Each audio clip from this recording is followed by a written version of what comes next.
Justice. We dream the dream of justice. We glimpse, for a moment, a world put to rights. We all hear the echo for justice, even from a young age. If a child gets something that another doesn't get, almost immediately you will hear, "That's not fair." And later on in life, even as an adult, the same is true. In the workplace, at home, anywhere and everywhere you go, things aren't going to be fair. We all want things to be right, to be in order, to be fair. But everything about our world is almost completely out of order. We have racism, homophobia, sexism, bullying, things that are so wrong that we feel the need to make right, but to no avail.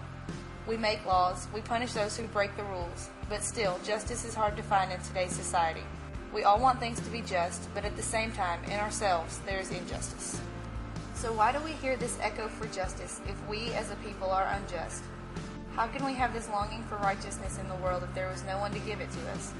Right says, there is someone speaking to us, whispering in our inner ear, someone who cares very much about this present world and our present selves, and who has made us and the world for a purpose which will indeed involve justice, things being put to rights, ourselves being put to rights, the world being rescued at last.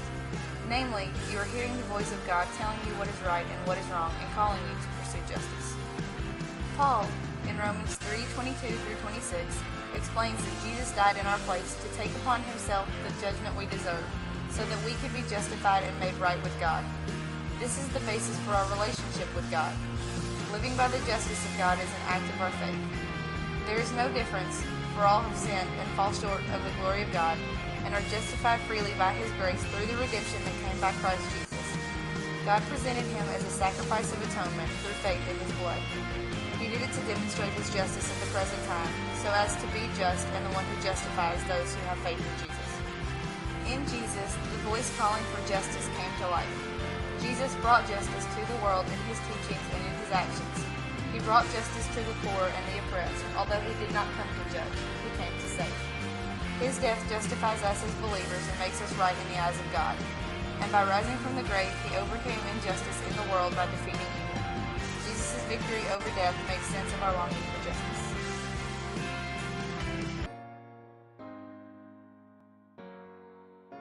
The world is a lonely place, but with the relationships that God gives us, it's a little less lonely.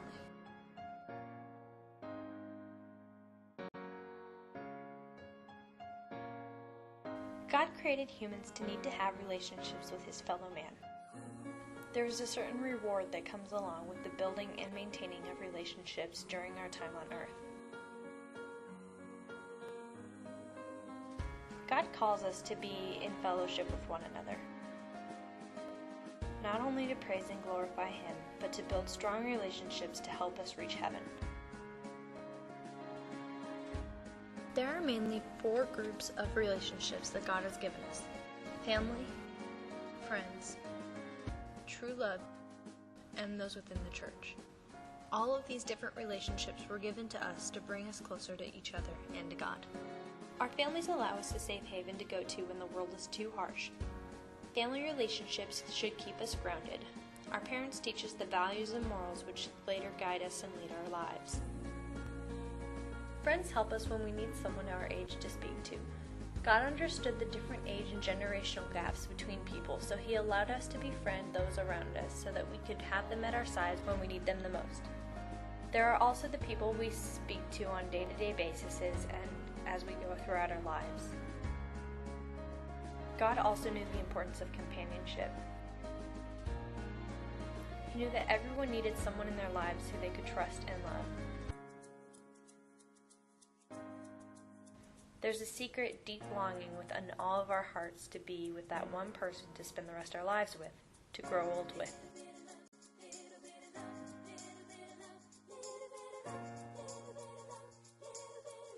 There are also bonds that come along with the church. God calls us to gather in groups of 2 or more to praise and glorify Him, and this is where His Spirit shall be. The people in the church are there to help us with our faith journey and to help us see the love of God in everything that we do and in our lives.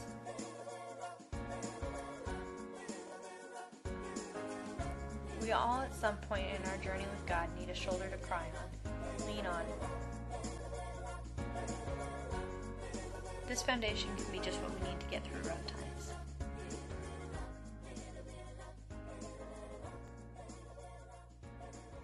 What is spirituality? What does it mean to you? It's different for everyone.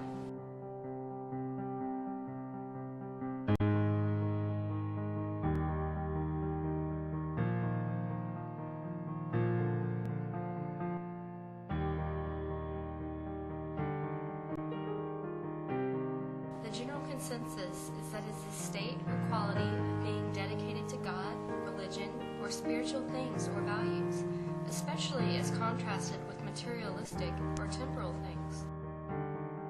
Spirituality points away from the bleak landscape of modern secularism and toward the possibility that we humans are made for far more than this, something that transcends our reality.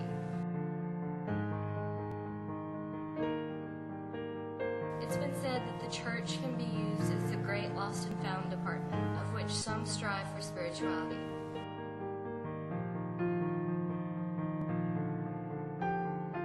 We're not human beings having a spiritual experience. We are spiritual beings having a human experience. Spirituality can be reached through many ways and measures, and people have different views on it all the time.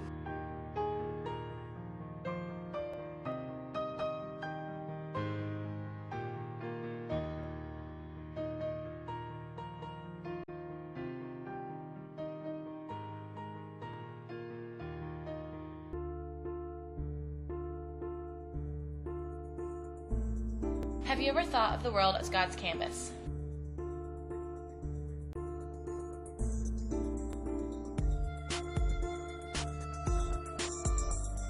Think of a painting, the blending colors to create a work of art.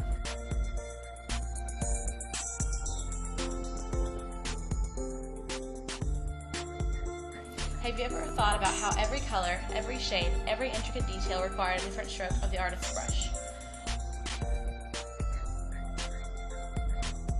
While some abstract paintings appear that they could have happened by chance, would a different artist with a similar background, given the same materials, produce the same result?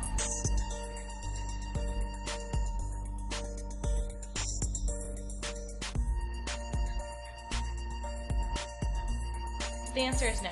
A painting requires an artist with a vision to design and create it. Paint falling onto a canvas completely by chance could never produce an accurate depiction of a face or a landscape.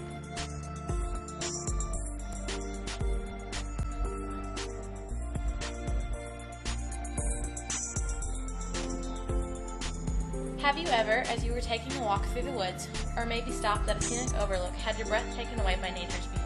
Maybe it was a sunrise in a mountain valley, a sunset at the ocean, or maybe just a beautiful flower. Do you ever stop and wonder how this beauty came to be? Do you think about how every delicate petal was designed, how every splash of color in the sky came to be? Maybe you believe in evolution and believe that this came to be over billions of years of chance events. How can you look at creation, which is so beautiful and intricate, and not see the need for a creator?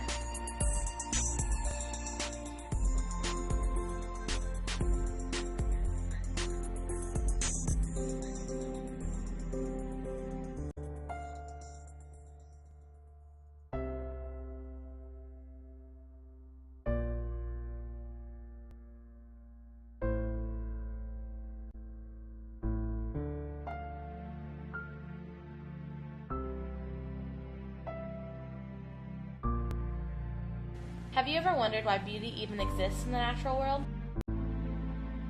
But how can beauty be beneficial for an organism's life? Does the fact that a tree turns bright orange in the fall instead of brown help it last through the winter any better? No. So why does this beauty even exist? The beauty of the world is God's gift to us. It is there for us to enjoy, like a giant work of art. The world is a canvas. Let us praise its artists.